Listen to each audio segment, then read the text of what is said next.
1, 2, 3, 4, 5, 6, 7, 8. Hi guys, welcome back to my channel. So today I have this special guest here who is... Hi, I'm Melanie. For those of you who might not know. So we've been collecting some questions from you guys on Instagram on a few different topics, and we're just going to answer these questions today. So you ready? Let's start. Thanks for everyone that asked those questions. It helps us to see what you guys want to know about like dancing or Imperial and stuff like that. Yeah, and hopefully we will entertain you guys. So let's start with the first category, which is dance. So the first question that we have is, what is the best class you've taken from a dancer in the UK? All uni classes included. Actually, should we say a bit like our background in dance? Because I think like yours is quite different from mine. So basically I started dancing when I was in primary school with like classical dancing, like jazz, that kind of stuff.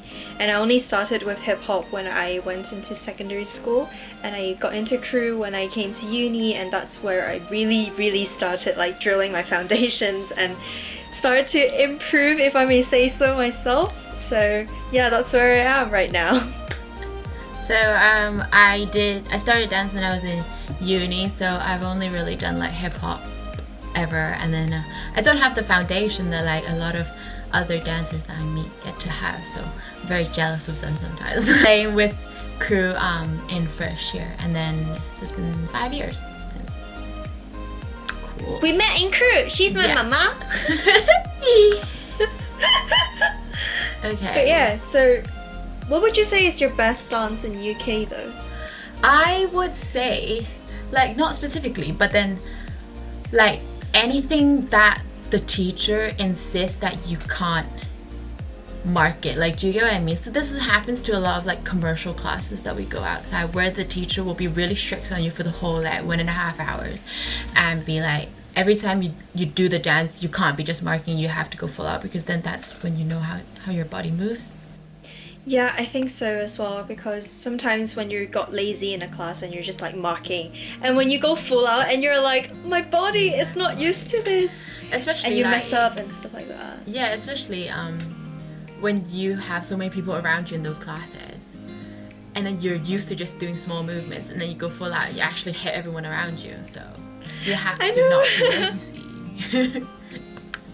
And I also like teachers who who cleans you in class, because usually when you learn a choreo, it's more of just like you learn it, you do it, and you go away. But then some teachers, they would tell you like, I want what kind of textures, I want what kind of facials, like what kind of performance techniques. So I think that's what I like as well. Yeah, and I think that's why like I really like how funk is, because it's smaller, so there's more pressure to be better and to not be afraid of the mirror, because when you go out there, like as a beginner, to go out there to the big classes, you just tend to stay at the back, and if you're used to staying at the back, then you won't improve from there.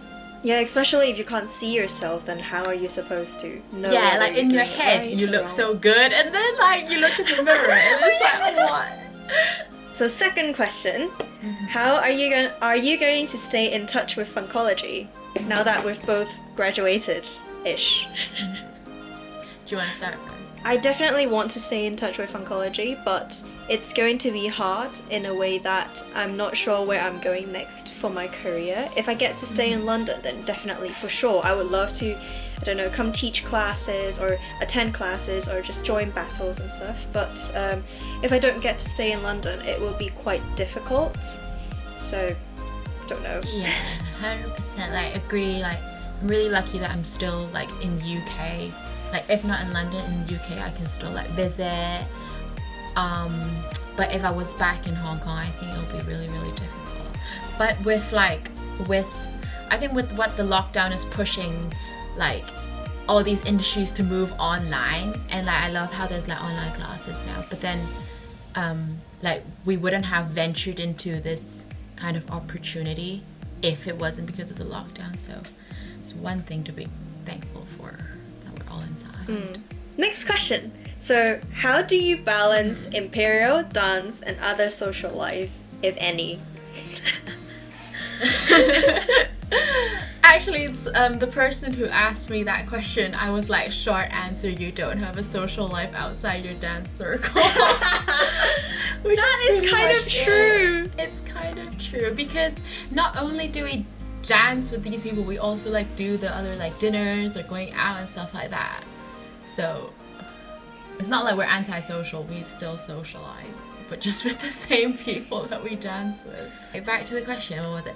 Oh, balancing workload. I think the hardest was when I was president, because before you're just committing the time to dance in a week, so that could be like 10 hours a week, something like that, but that's just being in the studio. But when you have other responsibilities, it kind of takes over your mind even more.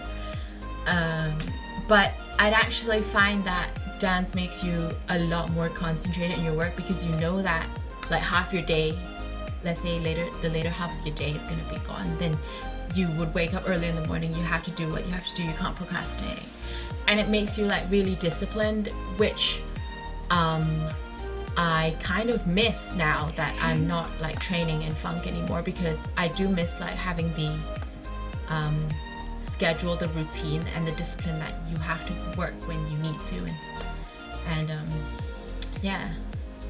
What do you think? I think so too. I think like with the dance schedule and training schedules, it kind of provides a deadline for you. Like if I know we have Charing Cross training from 5 to 10 on Wednesdays, that means I have to get work done before that, and it's quite nice because there's also another phenomenon that if you give yourself more time to work, actually your work would get stretched out and it's like actually less efficient. So I think that is really good. And also I would just like, when I saw that question, I was just like, the solution is you don't sleep. You know that triangle of like work, social life, and sleep? Oh, yeah. It's like impossible. Yeah, you just don't sleep. In terms of other social life though, I do agree with you that we only, like we often just socialize with amongst ourselves because we just spend so much time together that we don't necessarily have time for other friends, which is sometimes quite sad. Because sometimes when I'm hanging out with other friends, I always have to leave early because of dance or because of other responsibilities. So that is some part that I feel like it's missing out. Moving on to the next question, we were asked what were our main struggles as a dancer. I think it's actually something that I want to talk about for some time. Actually, I've been talking to you about this, that I think my main struggle as a dancer is that I give myself a lot of pressure to improve, but sometimes when I feel like I'm not improving enough, or just I don't know where I'm going next or how to improve my dancing, and I get really frustrated, and that I think there needs to be a fine balance between self-criticism that helps you to improve and giving yourself too much pressure that kind of hinders your progress actually. Because dance is such like a long journey, and you can't just be like focused on doing one thing like for all these years. So every time you try and like venture out to new stuff, or you feel like someone's inspiring you to do new stuff, then you don't really know what's the approach, and like how do you always keep going back to being day one every time you try and do something new. So yeah, I agree.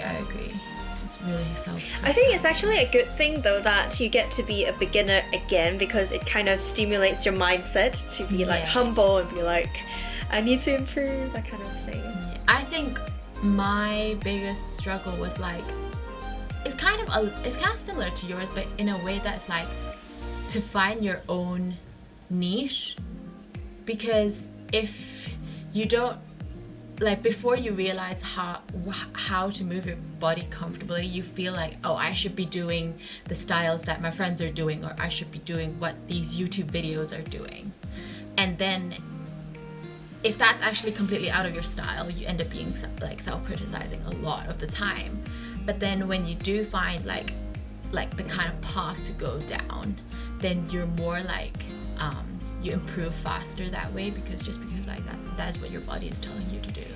I think so. Another question, what is your favorite uni memory?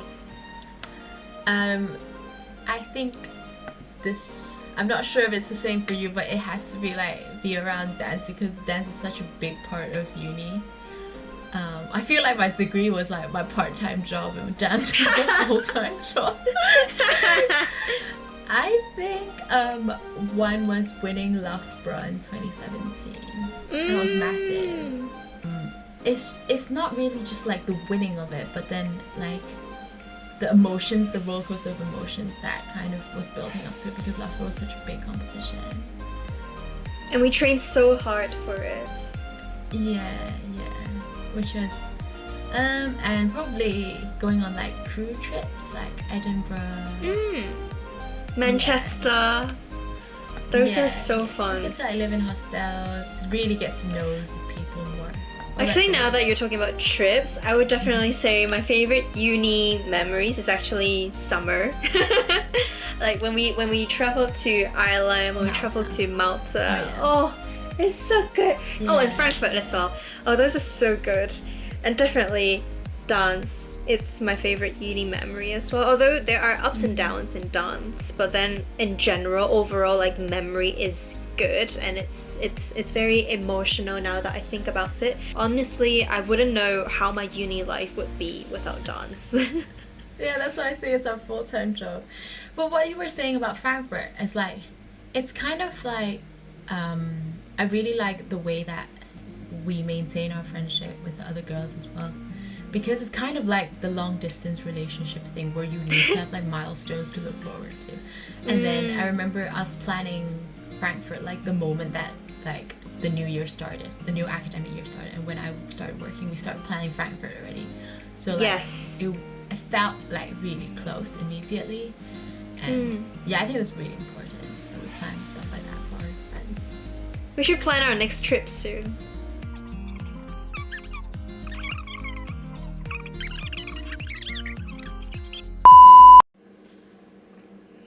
You ready?